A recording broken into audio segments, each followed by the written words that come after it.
DD किसान, बदलते भारत की शान।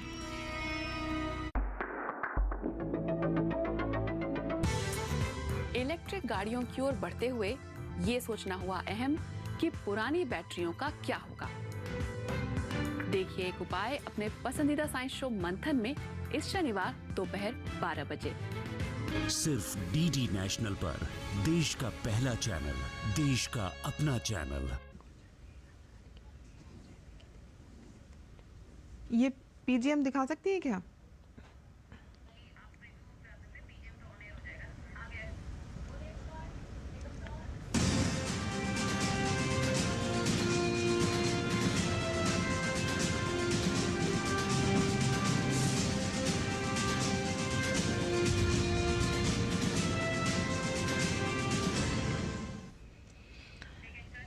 नमस्कार, किसान समाचार में आप सभी दर्शकों का स्वागत है। मैं हूं साइमा खान। सबसे पहले नजर हेडलाइंस पर।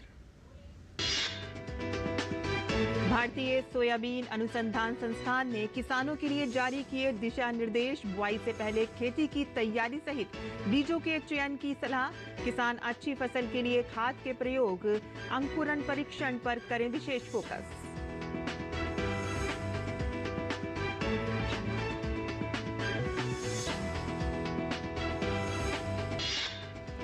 कृषि विभाग द्वारा डीएपी खाद के स्थान पर एनपीके खाद के उपयोग पर दिया जा रहा है जोर। एनपीके मिश्रित उर्वरकों के प्रयोग से पाया जा सकता है कपास का अधिक उत्पादन।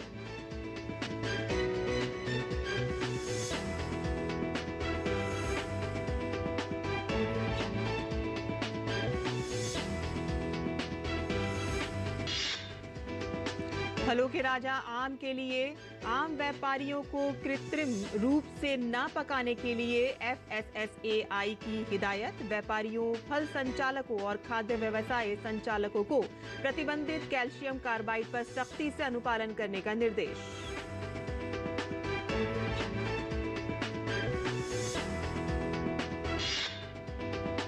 दिल्ली एनसीआर में आफत बनी बारिश, जल भराव और ट्रैफिक जाम ने बढ़ाई लोगों की मुसीबत। ऑफिस आने जाने में लोगों को हो रही है काफी दिक्कतें।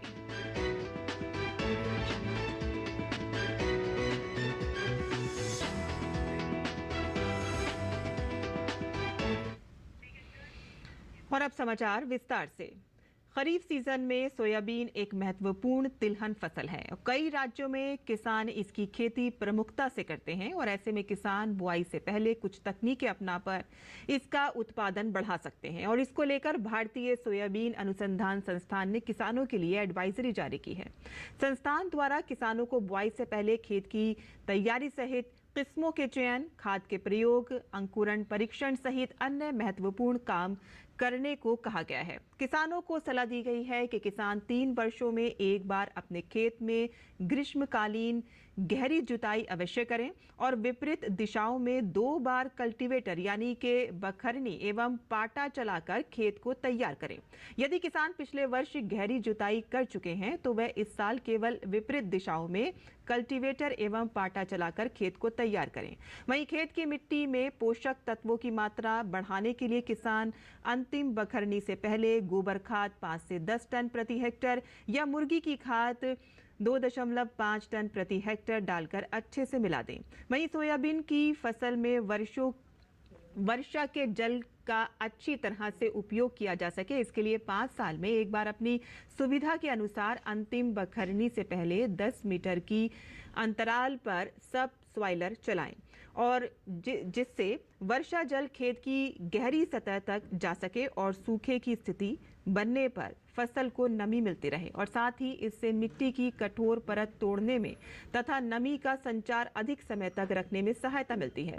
और ऐसे किसान जो सोयाबीन के बाद आलू, प्याज, लहसुन जैसी फसल लेकर गेहूं, चना लगाते हैं, वह किसान सोयाबीन की कम अवधि वाले किस्मों को लगाएं और उसी प्रकार वर्ष में केवल 2 फसलें लेने वाले किसान मध्यम या अधिक अवधि में पकने वाली सोयाबीन की किस्मों का चयन कर सकते हैं। किसान बीज की बुआई से पहले अंकुरण परीक्षण अवश्य करें। सोयाबीन फसल के लिए अनुशंसित 45 सेंटीमीटर कतारों पर तथा 5 से 10 सेंटीमीटर की दूरी पौध से पौध के बीच रखना लाभकारी होता है। किसान जहां तक संभव हो सोयाबीन की बुआई बीबीएफ चौड़ी क्यारी प्रणाली या रिसफरो पद्धति यानी कि कुंडमेड़ प्रणाली से करें।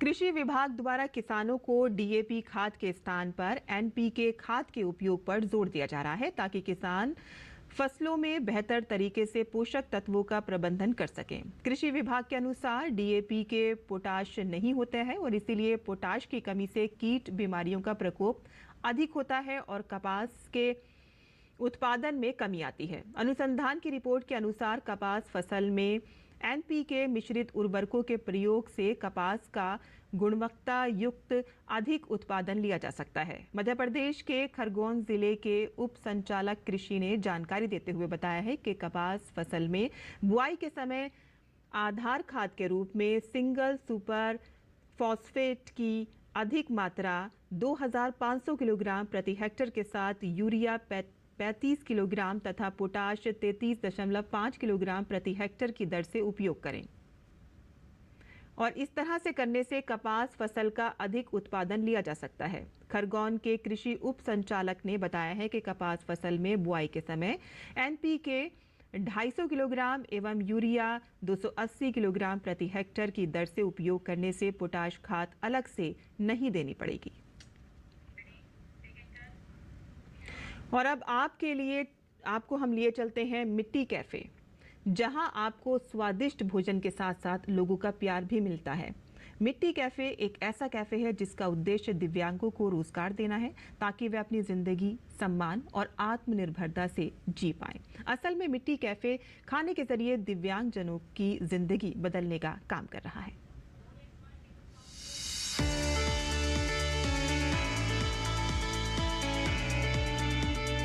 टेबल पर ऑर्डर लेते दिव्यांग, मैनेजर, शेफ और कैशियर सभी दिव्यांग। जी हाँ, ये दुनिया है मिट्टी कैफे की। मिट्टी कैफे के देश भर में ऐसे कई आउटलेट्स हैं जो दिव्यांग चला रहे हैं। हमारे पास 42 कैफेज है इन 8 इंडियन सिटीज एंड ऑलमोस्ट 500 लोग PWD मतलब पर्सन्स विद डिसेबिलिटी काम करते हैं मिट्टी कैफे में।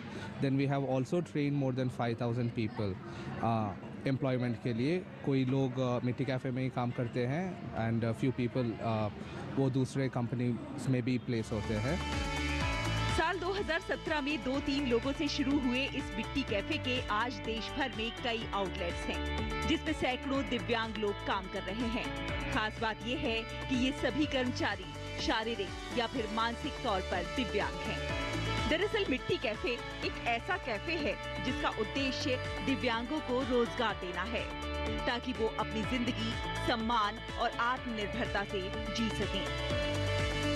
मेरा नाम निक्की है। मैं मिट्टी कैफे में 1 साल से काम कर रही हूँ और मैं मिट्टी कैफे में कैशियर का काम करती हूँ और अभी फ़िलहाल मैं सुप्रीम कोर्ट में काम कर रही हूँ। यहाँ पर काम करने में हमें बहुत मज़ा आता है। जो नए बच्चे ट्रेनिंग में हैं उनको हम सिखा रहे हैं। पहले यहाँ पे थ्योरी सिखा रहे हैं, फिर हम उनको एक एक करके प्रैक्टिकल सिखाएंगे कि हमारे पे क्या क्या बनता है और क्या क्या रॉ मटेरियल डालेंगे, कैसे उनको तैयार किया जाता है। सब मुझे यही कहते थे कुछ नहीं कर सकते हैं, गिलाएंगे कहाँ जाएंगे कहाँ नहीं जाएंगे, कैसे करेंगे, लेकिन हम कर सकते हैं। जब हमको ऑफर मिलता है तो हम करते हैं काम। जी, मैं इस कैफ़े में मैं मैनेजमेंट भी हूँ, कैशियर भी हूँ और सारे स्टाफ को मैं मैनेज भी करता हूँ कि क्या करना है नहीं करना है और कोई कस्टमर आ गए तो उनको कैसे हैंडल करना है, कैसे बातें करने हैं और स्माइली फेस रखते हैं हम लोग ताकि कस्टमर भी यहाँ आए तो फ्रेश मूड बना के जाए। ये कैफे ना सिर्फ लोगों का पेट भर रहा है बल्कि दिव्यांगों की जिंदगी को रोशन कर रहा है। मिट्टी कैफे सिर्फ एक कैफे नहीं है, ये सशक्तिकरण और समावेशन का केंद्र है। यहाँ सभी को सार्थक रोजगार मिल रहा है और अपनी प्रतिभा दिखाने का पूरा मौका मिल रहा है। ये कैफे एक मॉडल बन गया है कि कैसे व्यवसाय समाज पर सकारात्मक प्रभाव डाल सकते हैं। ये कहानी है इन दिव्यांगों के अथक प्रयासों और जज्बे की, जिसने रूढ़िवादिता को तोड़ दिया है और प्रदर्शित किया है कि अगर मौका मिले तो दिव्यांग समाज में सार्थक योगदान दे सकते हैं। कैफे में अपने काम के माध्यम से ये दिव्यांग वित्तीय स्वतंत्रता, आत्मविश्वास और अपनेपन की भावना प्राप्त कर रहे हैं। जो दिव्यांग जन हैं वो काफ़ी टाइम से हमारे यहाँ विद्यार्थी रहते थे। मैं देखती थी कि वो विद्यार्थी जो हैं पढ़ने के बाद जॉब के लिए परेशान होते थे। अगर उनकी कोई हेल्प कर देता था तो उनके मन में भी आता था कि हमारे ऊपर कोई एहसान मतलब इस तरह से जता रहा है, या उन बच्चों को अच्छा फील नहीं होता था। तो जब मैंने मिट्टी कैफ़े का कॉन्सेप्ट सुना कि इनका जो कॉन्सेप्ट है बेसिकली दिव्यांग जन को जॉब अपॉर्चुनिटी देना है। जॉब अपॉर्चुनिटी केवल जॉब नहीं है, यानी इनको सेल्फ इंडिपेंडेंट बनाना, इनको जो है स्वावलंबी बनाना, आत्मनिर्भर बनाना, जिससे कि इनके मन में आत्मविश्वास पैदा हो।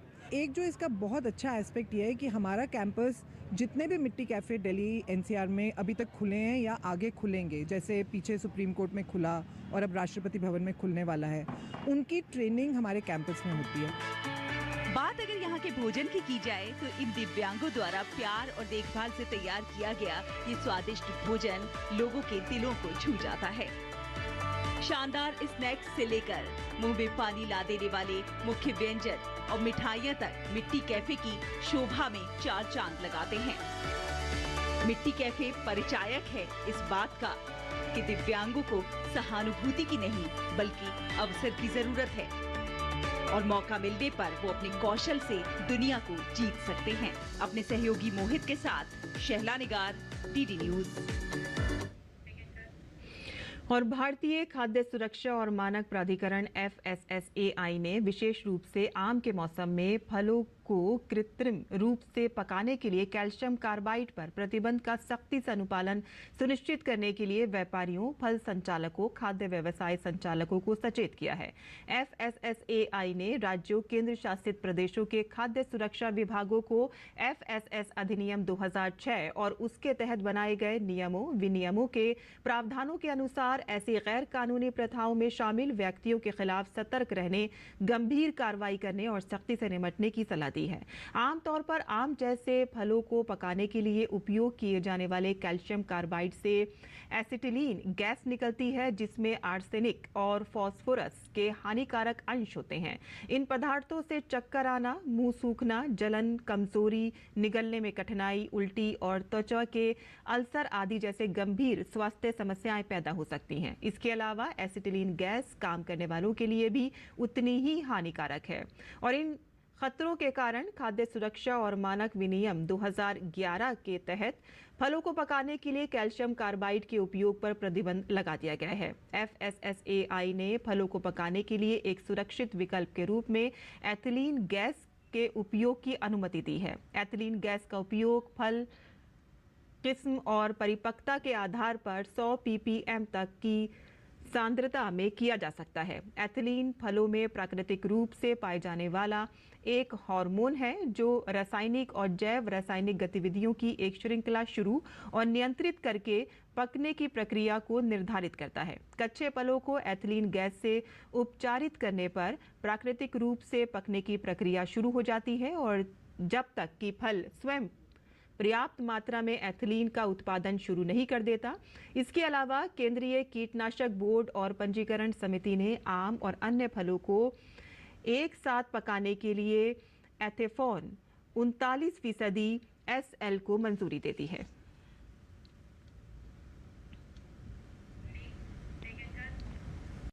और तेल की कीमतों के बाद कर्नाटक के लोगों को दूध की बढ़ती हुई कीमतों का भार उठाना पड़ेगा। दक्षिणी भारत के राज्य कर्नाटक में लोगों को अब पैकेट मिल्क पर ज्यादा खर्च करना पड़ेगा क्योंकि मिल्क फेडरेशन ने 2 रुपये प्रति लीटर दाम बढ़ाने का ऐलान कर दिया है। कर्नाटक मिल्क फेडरेशन ने नंदिनी मिल्क के दाम में 2 रुपये प्रति लीटर का इजाफा किया है। दाम में वृद्धि के बाद लोगों के लिए एक अच्छी खबर ये भी है कि अब एक हर पैकेट में 50 मिलीमीटर अतिरिक्त दूध मिला करेगा और इस बढ़ोतरी के बाद 1050 ml डबल टोन दूध के लिए लोगों को अब 44 रुपये प्रति लीटर की दर से भुगतान करना पड़ेगा।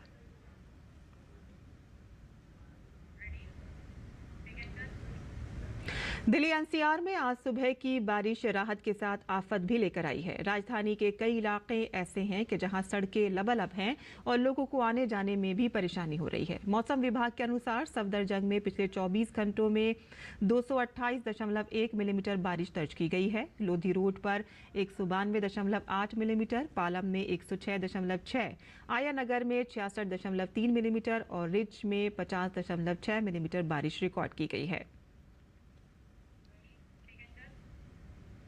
वहीं दिल्ली ट्रैफिक पुलिस ने एडवाइजरी जारी की है। लोगों से जाम वाले रास्तों से बचने को कहा गया है। मथुरा रोड पर आश्रम से बदरपुर की ओर जाने वाले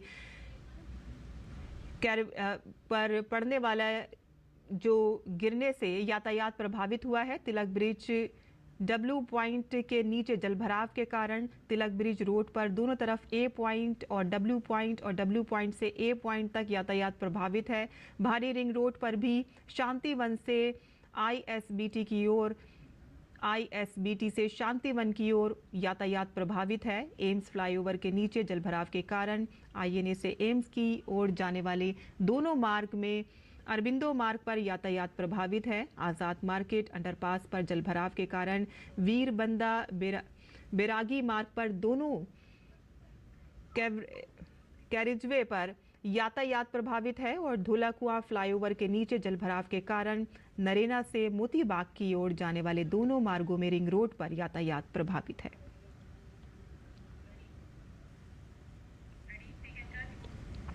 उधर मध्य प्रदेश की राजधानी भोपाल में भारी बारिश हुई है। मौसम विभाग ने मध्य प्रदेश के 8 जिलों में भारी बारिश की चेतावनी जारी की है। मुंबई में मूसलाधार बारिश हुई है। अगले दिनों तक मुंबई और आसपास के उपनगरों में मानसून की गतिविधि और बढ़ने की संभावना है। मौसम विभाग के अनुसार अगले 72 घंटों में मुंबई में मानसून की गतिविधियां और तेज होंगी।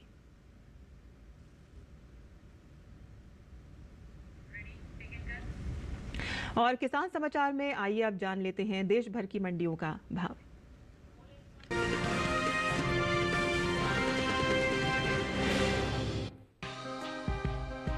हाल ही में केंद्र सरकार ने विपणन सत्र 2024-25 के लिए 14 खरीफ फसलों के न्यूनतम समर्थन मूल्य में बढ़ोतरी की है। सरकार के इस फैसले से किसानों को उनकी फसलों का उचित दाम मिलेगा, साथ ही आय में भी वृद्धि होगी। इन 14 खरीफ फसलों में मक्का भी शामिल है। मक्का का एमएसपी साल 2023-24 के दौरान 2090 रुपए प्रति क्विंटल था, जिसकी एमएसपी साल 2024-25 के दौरान 135 रुपए बढ़ाकर 2225 रुपए प्रति क्विंटल तय की गई है। फिलहाल कृषि उपज मंडियों में मक्का की आवक सामान्य है। एगमार्कनेट के मुताबिक देश की अलग अलग मंडियों में मक्का के भाव कुछ इस प्रकार रहे। गुजरात की जंबूसर मंडी में 26 जून को मक्का का भाव रहा 2000 रुपए। 27 जून को इसके सौदों में कोई बदलाव नहीं हुआ और भाव 2000 रुपए पर बना रहा। वहीं राज्य की ही मोडासा मंडी में 20 जून को हाइब्रिड लाल मक्का का भाव था 2350 रुपए। 27 जून को इसके भाव बिना किसी उतार चढ़ाव के 2350 रुपए पर बने रहे।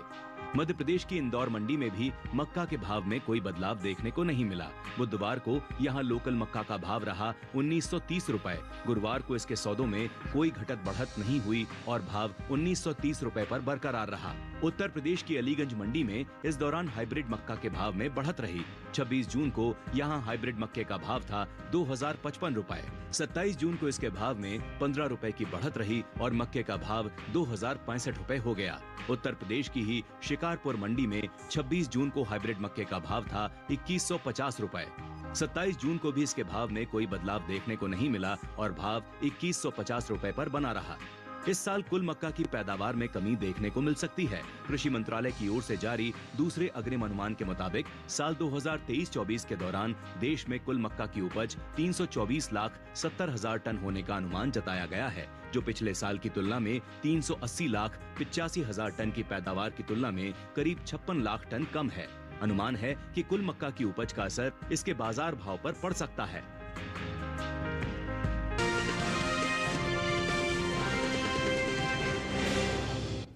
और मंडी खबर के बाद आइए अब बात करते हैं मौसमी खेती की।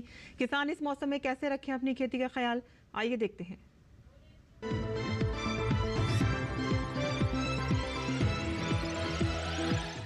नमस्कार, आप देख रहे हैं डीडी किसान। मैं हूं एआई कृष और आज हम पंजाब और हरियाणा में होने वाली खेती किसानी से संबंधित सलाहों के बारे में पूरी जानकारी देंगे। पंजाब के किसान धान की सीधी बिजाई का काम जल्दी से जल्दी पूरा कर लें और जो किसान रोपाई विधि से बासमती बोना चाहते हैं वो नर्सरी की स्थापना कर लें। कपास के जिन पौधों के बीच ज्यादा फासला हो वहां 3 हफ्ते के पौधे रोप लें। ऐसा करने से अच्छी उपज मिलेगी। कपास के किसान खेतों से खरपतवारों को भी हटा दें। साथ ही सफेद मक्खी से फसल को बचाने के भी उपाय करें। मूंगफली के खेतों में 3 और 6 हफ्तों की फसल होने पर गुड़ाई का काम कर लें। असिंचित अवस्था में मानसूनी बारिश होते ही मूंगफली की रोपाई कर लें। रोपाई का काम जुलाई के पहले हफ्ते तक पूरा कर लेना चाहिए। टमाटर, बैंगन, मिर्च और बेल वाली सब्जियों की समय समय पर सिंचाई करते रहें, लेकिन ज्यादा पानी देने से बचें। हरियाणा के किसान बारिश के पूर्वानुमान पर नजर बनाए रखें। जिन इलाकों में बारिश की संभावना हो वहां गन्ने के खेतों और फलों के बागों में सिंचाई या उर्वरक का काम टाल दें। साथ ही जरूरत से ज्यादा पानी को खेतों और बागों से निकालने की व्यवस्था करें। गन्ने के खेतों में पर्याप्त नमी बनाए रखने के लिए कतारों के बीच मल्चिंग कर लें। गन्ने को दीमक के प्रकोप से बचाने के उपाय करें। आम के कम विकसित फलों को गिरने से बचाने के लिए सोडियम सॉल्ट का इस्तेमाल करें। साथ ही थालों में नमी बनाए रखने के लिए सूखी पत्तियों की पलवार कर दें। हरियाणा में अभी हरा चारा बोने का भी समय चल रहा है। यहाँ के किसान मक्का, ज्वार, बाजरा, नेपियर बाजरा और गिनी घास की बुवाई कर सकते हैं। अभी की बुवाई अगेती चारा प्रदान करेगी। इसी तरह कृषि और किसानों से जुड़ी हर महत्वपूर्ण जानकारी के लिए हमारे साथ जुड़े रहिए और देखते रहिए डीडी किसान। धन्यवाद।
रोकथाम के लिए सिकुड़ी पत्तियों को उखाड़कर जला दे। टमाटर में पत्ती, तना और फल भेदक कीट लगते हैं। इससे ग्रसित पत्तियां गिर जाती हैं। रोकथाम के लिए विशेषज्ञों की सलाह पर उचित दवाओं का छिड़काव करें।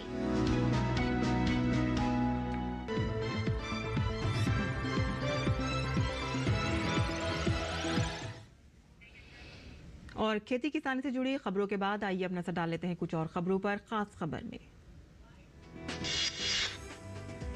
श्री अमरनाथ यात्रा पर आने वाले बाबा बर्फानी के भक्तों के लिए जम्मू कश्मीर तैयार है। आधार शिविर भगवती नगर जम्मू से पहला जत्था बालटाल और पहलगाम के लिए रवाना हुआ। उपराज्यपाल मनोज सिन्हा ने जत्थे को झंडी दिखाई। आतंकी हमले के मद्देनजर यात्रा मार्ग पर सुरक्षा बलों की तैनाती को बढ़ाया गया। भाजपा नेता रविशंकर प्रसाद ने सेंगोल मामले में समाजवादी पार्टी के सांसद के विवादास्पद बयान पर सवाल उठाए हैं। समाजवादी पार्टी के एक सांसद ने सेंगोल को हटाकर संविधान स्थापित करने की बात कही थी, जिसके जवाब में रविशंकर प्रसाद ने कहा कि सेंगोल धर्मदंड है और ये हमारी पुरानी परंपरा रही है। रांची की विशेष पीएमएलए अदालत ने पूर्व मुख्यमंत्री और झारखंड मुक्ति मोर्चा नेता हेमंत सोरेन की न्यायिक हिरासत 14 दिन के लिए बढ़ा दी है। दरअसल हेमंत सोरेन जमीन घोटाले के जरिए धन शोधन के आरोप में रांची की बिरसा मुंडा सेंट्रल जेल में बंद है। यूपी में बरेली के इज्जत नगर गोलीकांड के मुख्य आरोपी माफिया राजीव राणा पर योगी सरकार का शिकंजा कस गया है। बरेली विकास प्राधिकरण ने बुलडोजर चलाकर माफिया की अवैध संपत्तियों को जमीनबोज कर दिया। यूपी की तर्ज पर अलवर में पहली बार किसी हिस्ट्री शीटर के आवास पर सरकारी भूमि पर किए गए अतिक्रमण पर पीला पंजा चला। अलवर जिला प्रशासन ने मन्नाका में स्थित हिस्ट्री शीटर बदमाश फिरोज खान व उसके साथियों द्वारा पुलिस पर हमला करने वाले 10 लोगों के घर पर बुलडोजर चलाया। भारतीय फार्मास्यूटिकल अलायंस ने ग्लोबल फार्मास्यूटिकल क्वालिटी समिट 2024 का आयोजन किया। शिखर सम्मेलन के पहले ही दिन का विषय विनिर्माण और गुणवत्ता में प्रगति रहा। 2 दिवसीय शिखर सम्मेलन में उद्योग जगत की अनेक हस्तियों ने शिरकत की। कर्नाटक के शिवमोगा में एक बड़ा सड़क हादसा हुआ है। इस हादसे में 7 महिलाओं समेत 13 लोगों की मौत हो गई है। जानकारी के अनुसार टेम्पो और ट्रॉली के टक्कर में कई लोग गंभीर रूप से घायल भी हुए हैं। पश्चिम बंगाल की मुख्यमंत्री ममता बनर्जी ने प्रवेश परीक्षा नीट के संबंध में प्रधानमंत्री नरेंद्र मोदी को पत्र लिखा है। इस पत्र में ममता बनर्जी ने प्रधानमंत्री मोदी से नीट को समाप्त करने और राज्य सरकारों द्वारा इस परीक्षा के आयोजन की पिछली प्रणाली को बहाल करने का आग्रह किया है। बिहार पुलिस सिपाही भर्ती पेपर लीक मामले में बड़ा खुलासा हुआ है। महीनों की जांच के बाद ईओयू ने बताया है कि सिपाही भर्ती का प्रश्न पत्र परीक्षा से 4 दिन पहले ही लीक हो गया था। राष्ट्रीय राजमार्ग रायपुर बिलासपुर के पास स्थित ग्राम टेमरी के पास भीषण सड़क हादसा हुआ है। ये खड़े हुए ट्रक को कंटेनर ने जोरदार टक्कर मार दी। इस भिड़ंत के बाद कंटेनर में भीषण आग लग गई और 2 लोगों की मौत हो गई। और किसान समाचार में आज के लिए बस इतना ही। अनुमति दें। नमस्कार।